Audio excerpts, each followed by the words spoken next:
Hello Virgo! Welcome to Unicorn Princess Tarot. So ito yung reading natin for Virgo, Sun, Moon, and Rising.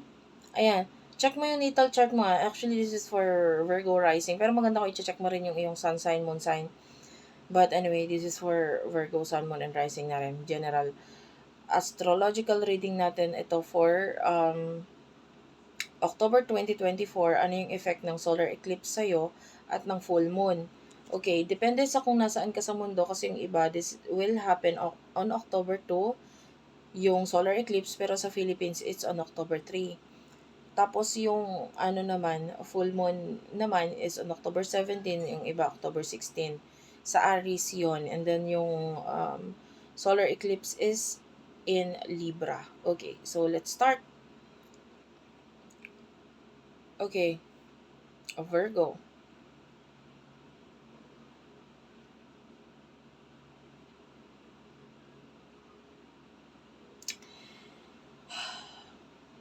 This is happening in your second house. Itong new moon. Okay, yung effect nga pala ng solar eclipse magtatagal siya. Pwedeng magtagal until 6 months. So, mga March to April 2025. So, there's this new moon in Libra. This is your second house. So, yung iba, new possessions. Second house has something to do with your possession. So, pwedeng may mga bagong resources ka na naman. Okay? Maybe, mga bagay na bagong dadating sa'yo. Like, or maybe bagong, because some of you, pwedeng may kinalaman ito sa past. Yeah, may kinalaman sa past. Also, it's forming as a conjunction with the Mercury.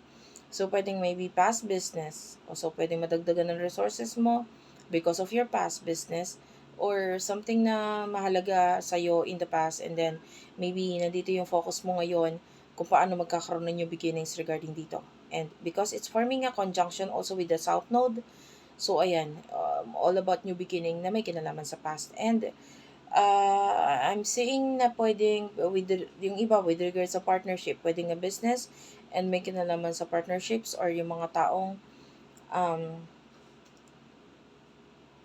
nakaka-connect mo wherein may one-on-one connection ka sa kanila, or uh, maybe may usapan kayo with regards to this, um, kung paano mo siya mapapalago or what. So, nakakita tayo dito ng new beginning. But some of you,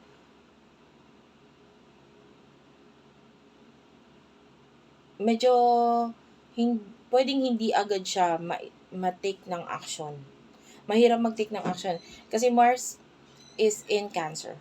Okay? Mars is in Cancer.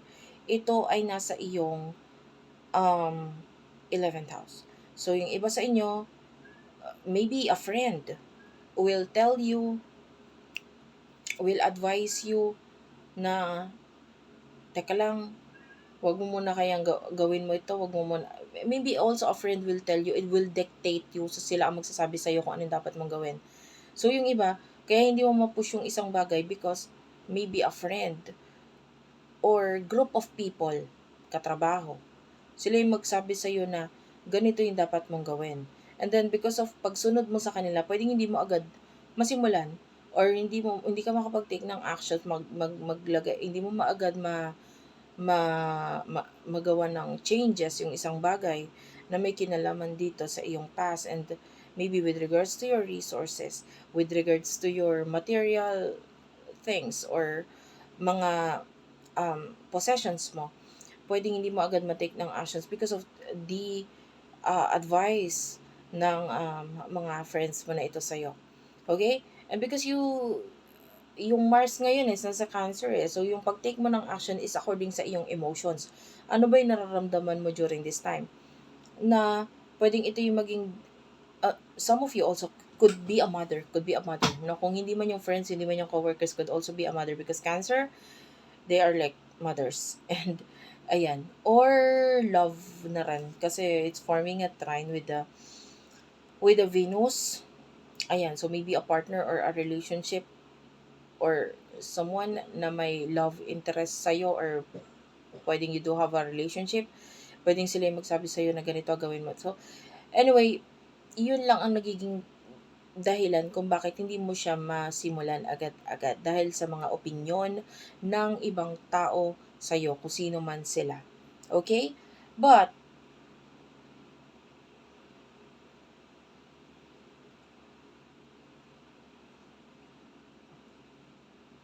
if you are connecting with someone na may love interest, or you do love this person likes you, I can see this person na pwedeng mag-take ng action, or both of you will take action para mas magkaroon ng deepening level of communication, connection sa inyong dalawa.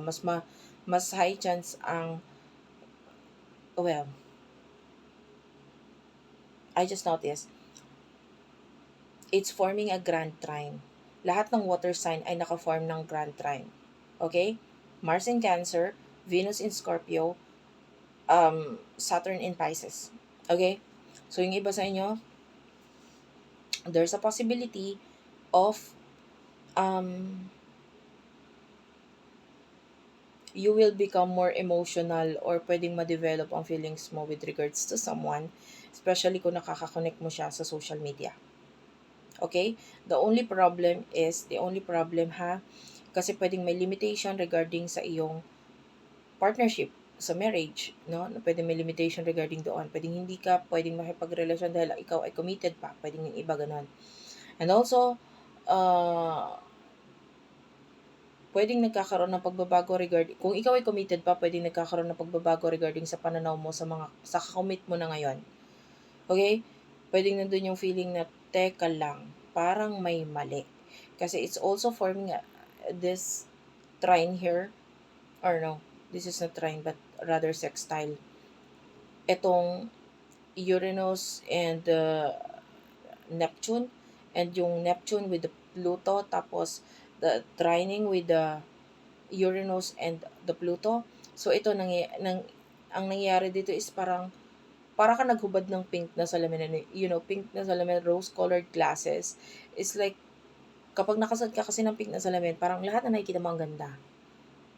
Sa isang relasyon, parang dreamy. This is what you want. Hindi mo nakikita yung red flags.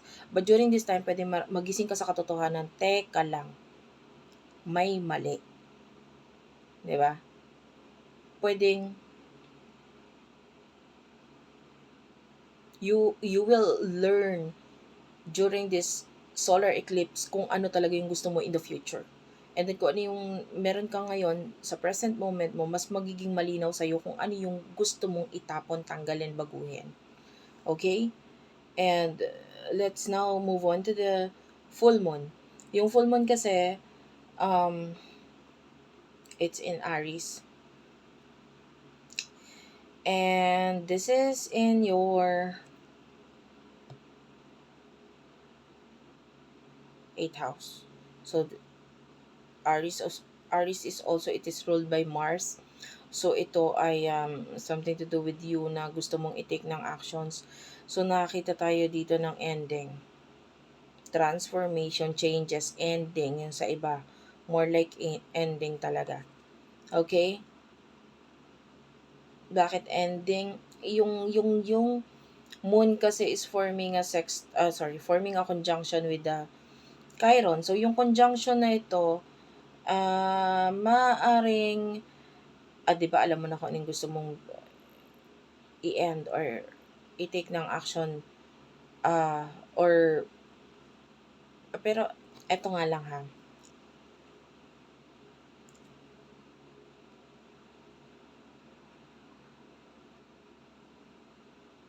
Good thing about this is that kung meron kang problem with regard sa iyong work, there's a possibility of yung partner mo, resources ng partner mo, ayan, money, or technically yung partner mo, siya ay willing tumulong sa'yo, siya ay willing i-heal yung part of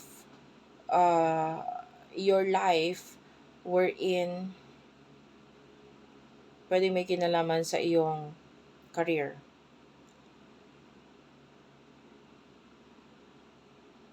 Okay.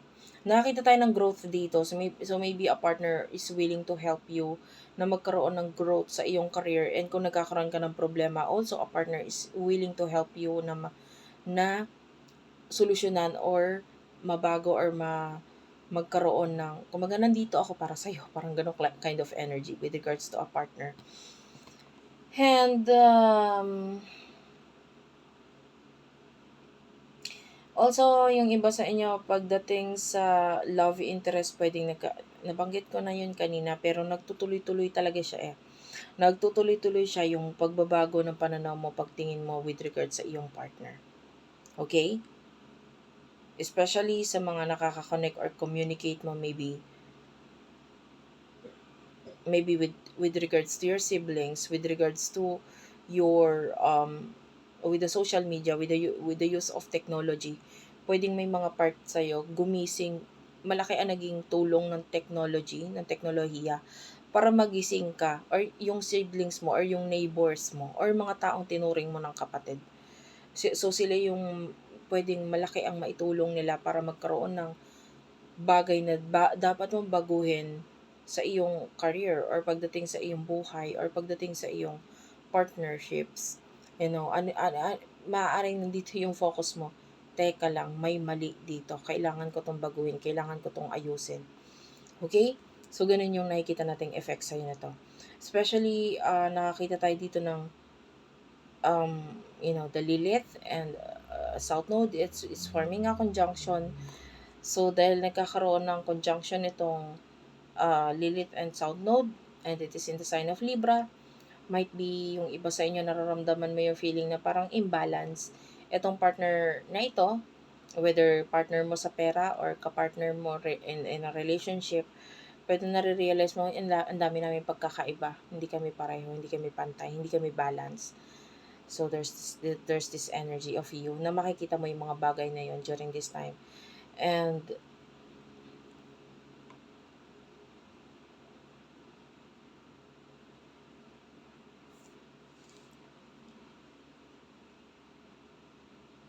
some of you, meron tayo ditong pag-focus na nakikita sa'yo pagdating sa purpose mo, sa kung ano yung gusto mong mangyari in the future. And a lot of healing na may kinalaman sa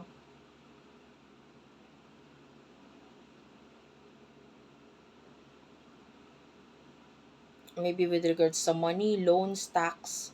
So, some of you, pwedeng this area of your life, gusto mong ayusin, baguhin, and also maybe yung partners, yung pera ng partner mo or resources ng partner mo. So, there's a possibility na gusto mo ring ayusin iyon during this time. Okay? So, or your partner, there's a possibility na mawala ng trabaho or kaya nga ayusin. There's a problem there. So, there's a high chance of that. Pero nandun yung pagtutulungan nyo nga. So, that's it for now. Thank you for watching, guys. So, hopefully, ikaw ay mag-subscribe. Kung hindi pa nakasubscribe, mag-comment sa baba. Sobrang ma-appreciate ko yan. I love you all. Thank you for watching and bye-bye.